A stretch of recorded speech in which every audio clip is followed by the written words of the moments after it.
Questions अभी आपके सामने आएंगे जिसका आंसर आप सभी को फटाफट देना है ना।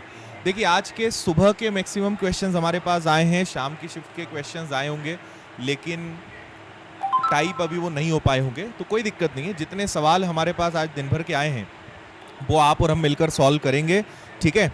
तो बने रहिए, जल्दी जल्दी आंसर दीजिए एकदम शानदार तरीके से मैथ्स के सभी प्रश्नों के, ओके। और उम्मीद है कि विनर्स की टीम आपको जो आज सुबह और अभी जो एनालिसिस कराया है इससे आपको काफी फायदा मिल रहा होगा, ओके। चलो इसकी पीडीएफ मैं आपको दे दूंगा, 18,000 रुपए, 10% की दर, 3 साल और 4 साल के ब्याज का अंतर। तो मुझे ऐसा पता है ना, मध्य प्रदेश के बच्चे बच्चे को पता है कि 10% का 4 साल का चक्रवृद्धि ब्याज होता है 46.41 और 10% के 3 साल को हम कहते हैं 33.1। ओके भाई, तो ये आपका 1 रहेगा, 4 में से 1 गया, 6 में से 3 गया और ये 13।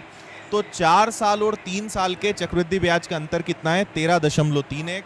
तो आपको कुछ नहीं करना था, 18,000 का 13.31% निकालना था। तो यहाँ पे ये आ जाएगा आपका 18,000, 13.31 के दशमलव हटेंगे, नीचे 2 जीरो बढ़ेंगे। तो इसको आप 1 2 3 से 3 जीरो गए, 18 का गुणा करेंगे, 8 बार 8 हो गया, है ना। हासिल का 1 हो गया, 54 और 1 55, फिर 5 हो गया, फिर से हो गया 54 और 5 9, फिर से 5 हो गया, 18 और 5 23 और नीचे 1 अंक के बाद दशमलव लग जाएगा। तो मुझे बताइए 2395.8 आंसर आएगा क्या? हाँ जी, ठीक है, ओके। देखिए 10% का 4 साल का ब्याज होता है 46.41, 3 साल का ब्याज होता है 33.1, दोनों में डिफरेंस है 13.31 का। तो 18,000 का हमें 13.31% निकालना पड़ेगा। तो आंसर आएगा 2395.8। ओके, क्लियर है? चलिए अगले सवाल की तरफ हम चलेंगे काफी तीव्र गति के साथ।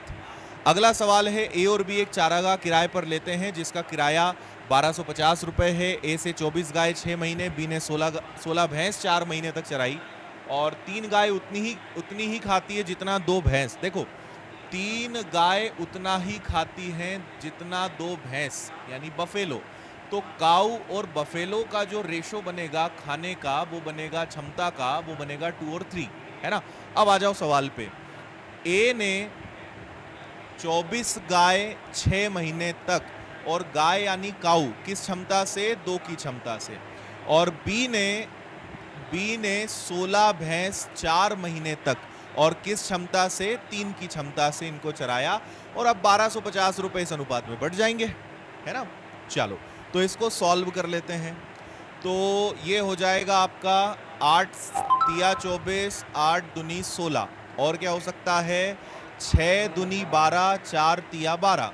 तो बचा आपके पास कितना? 3:2। तो मेरे भाई 1250 रुपए को बांट लो, 1250 को 3 और 2 5 से भाग दे दो, और आपसे पूछा है बी को कितना किराया देना पड़ेगा, मल्टीप्लाई बाय 2 कर लेना। थोड़ा सा हम स्पीड में चलेंगे, इतना कैलकुलेशन आप कर लेंगे, उम्मीद है इतना आप समझ गए होंगे। हाँ चलो आगे बढ़ें। 3 अभाज्य संख्याएं एक्स वाई जेड है जिनका योग 50 है। एक्स वाई जेड 3 अभाज्य संख्याएं जिनका योग 50 है। एक्स के अधिकतम मान को आपको बताना है कि एक्स का अधिकतम मान क्या हो सकता है। वो वाला माइक चालू हो सकता है क्या? वो वाला माइक चालू हो सकता है? हाँ जी, देखिए सबसे बड़ी अभाज्य संख्या कौन सी होगी? 50 तक सबसे बड़ी अभाज्य संख्या कौन सी होगी? तो 50 तक सबसे बड़ी अभाज्य संख्या 47 होगी। इन्होंने कहा सबसे बड़ी x का अधिकतम मान, यानी सबसे बड़ी अभाज्य संख्या कौन सी ले सकते हो? तो वो आएगा 47।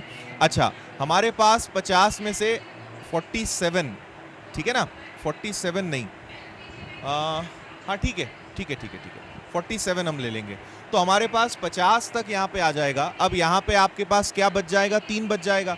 तो आप यहाँ पे क्या ले सकते हो? अगर आपने एक अभाज्य संख्या 2 ले ली तो 1 आ जाएगा, लेकिन एक तो अभाज्य संख्या होता नहीं, तो 47 में नहीं ले सकता हूँ।